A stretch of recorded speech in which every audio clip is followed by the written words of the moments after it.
Well, this week's video for Biggie Smalls and additional thoughts on Ready to Die might not be that great.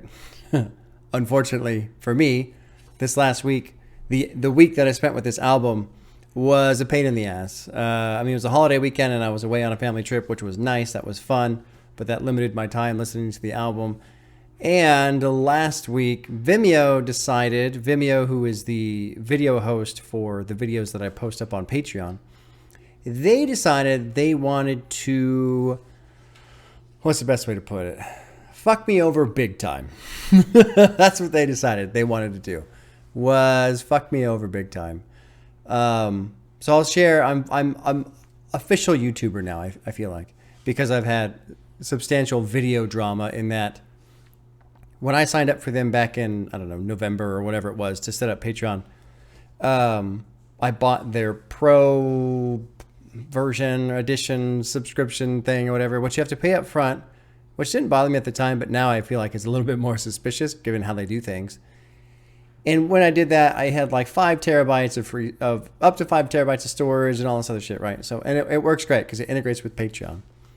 Well, in January and February of this year, I got an email. Actually, I got an email last week saying, hey, we noticed that your account has a lot of bandwidth activity, meaning there's a lot of people going and watching my videos. Great, right? That's the whole point. So what we need to do is talk to you about setting up a custom pricing plan that's more appropriate to the bandwidth that you're using because you're in the top 1% of our users in terms of bandwidth usage, which is a bunch of flowery corporate bullshit for saying we want you to pay us more money for hosting your videos because you're doing well, more or less.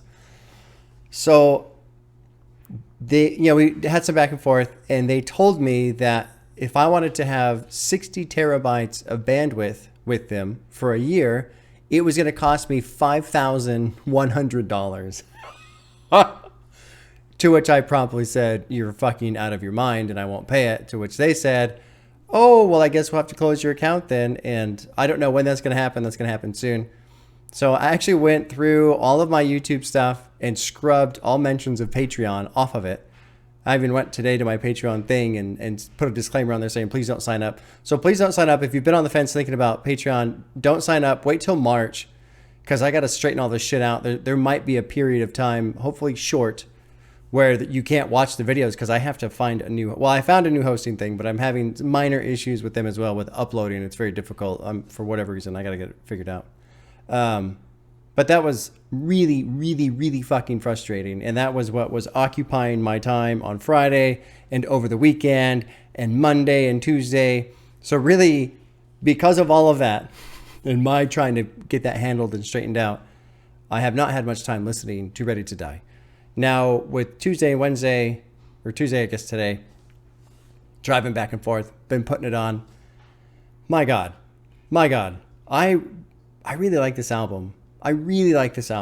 I was almost going to say there's no skips, but there's a couple songs that, not that they're bad, but like, okay, they're fine. But the ones that stuck out to me the most, let's see, Things Done Changed, Gimme the Loot.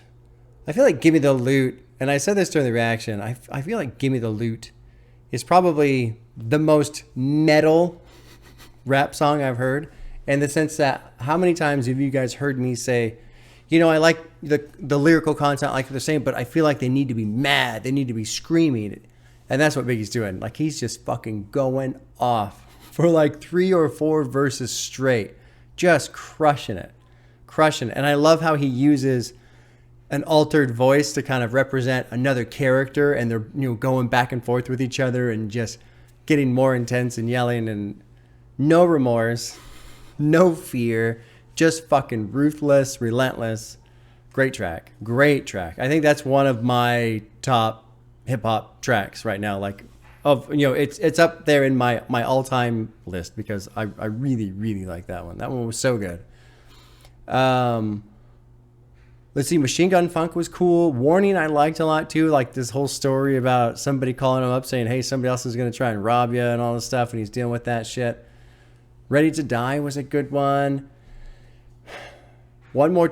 I mean, they're all good. They're all good. The one with Method Man, for some reason, I don't really get into that one too much. I don't know why. Juicy I really like. Everyday Struggle I really like. Me and My Bitch I really like. Big Papa's great, of course. Respect is great. Friend of Mine was kind of funny. Unbelievable is kind of escaping me right now. And then Suicidal Thoughts was a good track too, especially for ending it. Who Shot Ya?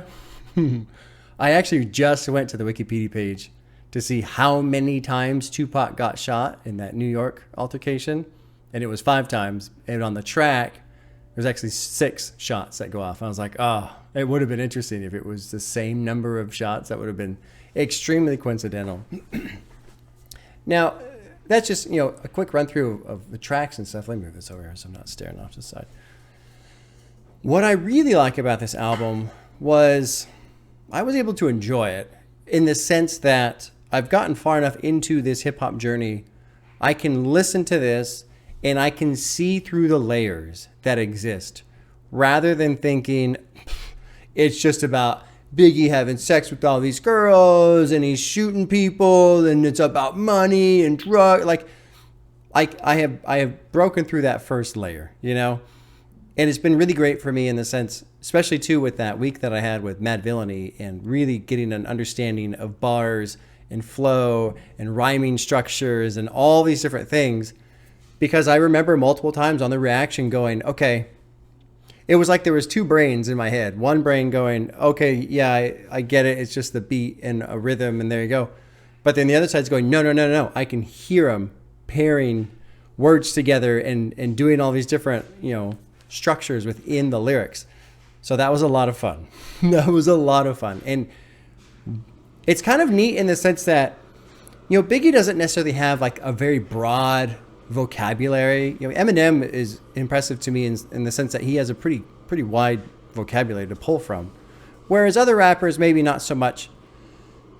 And so in one aspect, I could almost say that Biggie is simplistic with his words in the sense that there's not a lot of variety in the words, but at the same time, his flow is so good and his lyrical structure is so good. His rhyming is so good.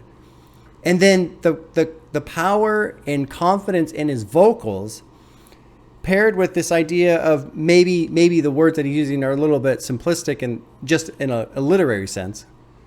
It makes for this just really comfortable flow. And it's so great. It's the same thing I loved about MF Doom, where it feels like you're listening to a master at work and he's doing something really well, but he's doing it so well it seems easy and it's misleading in a way. I love it. That's what I get from Biggie too. And I was really hopeful that that would be the experience. After everything that people said about him, I still remember watching thing on YouTube about him when he was like 16 or 17. He was just freestyling on the side of the street. It's like, holy shit, like this guy's really good. This whole album is like that.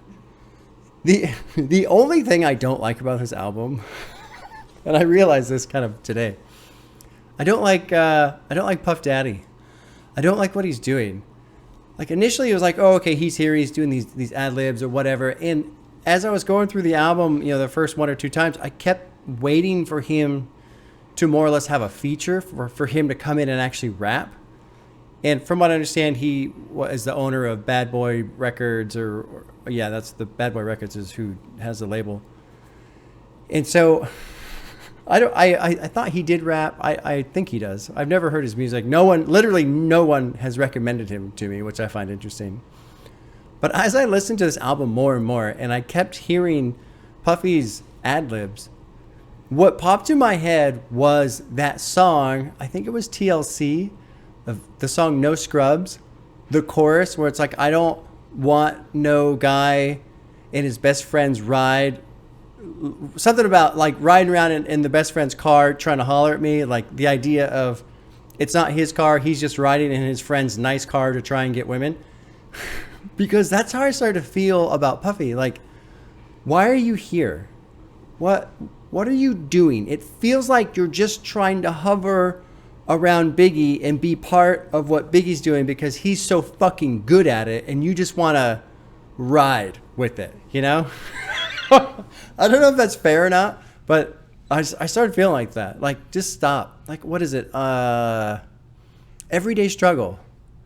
That's a great track. And he's like, yeah, right. You know, every now and then he's saying, it's like, dude, what are you doing? And then on that Who Shot You track, he's got these weird overlaying vocals and stuff. And to me, it detracts from the creepiness of the album, of the track, because it's got that almost like ice cold piano tune going with it. And what they're talking about, I don't know. So maybe it's just me, but Puffy being on there was like, it's turned into a distraction. I didn't really care for it, honestly. Now, I kind of got off track there because it popped in my head. I didn't want to forget about that. I want to go back to enjoying the album and the different layers that exist, because it comes out swinging so hard where Things Done Changed and Gimme the Loot, and even with Warning and Ready to Die. But on Ready to Die, it starts to transition a little bit. Well, maybe not there. At Juicy, maybe. Yeah, Juicy, Everyday Struggle, Me and My Bitch. Those three tracks are interesting because it starts to show some human sides of Biggie.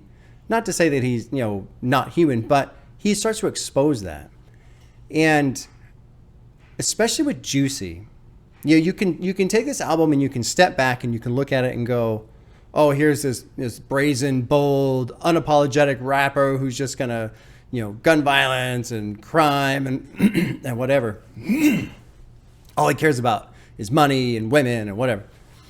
But really with Juicy, the thing I started to notice was it seems like the happiest he is, and really the only time he's actually happy, like sincerely happy, is when he's talking about hanging out at the house, next to the pool, barbecue, friends, just relaxing.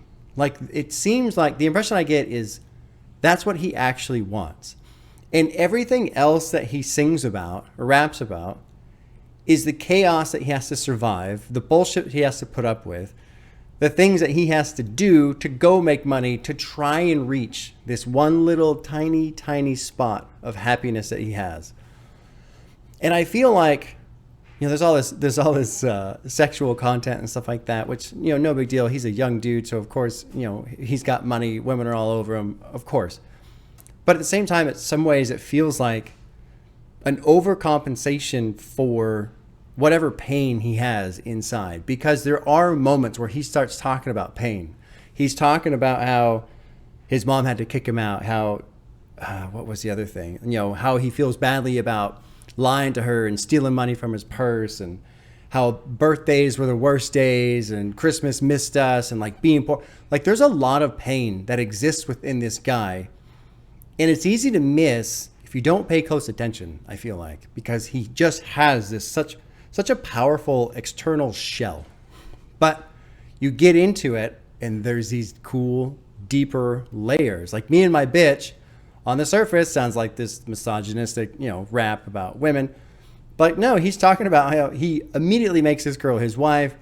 He loves the fact that she's smart, she's tricky, you know, hides his keys so he can't leave, and uses his toothbrush in the toilet and all this other stuff. Like, he likes the fact that this girl stands up for herself, that she fights back, that she tries to fuck with him just as much as he'll fuck with her. He likes that. He needs that. He needs someone that will challenge him and, in a way, support him. And he even mentions that. Like, she won't snitch. She's my bitch. She don't snitch. Like, it's somebody he can actually trust. And it's an interesting song in the sense that she gets killed, more or less, when it was supposed to be him. And he, you know, it hurts him. He talks about how the tears start flowing when he shows up. So stuff like that. Everyday Struggle is another one, man.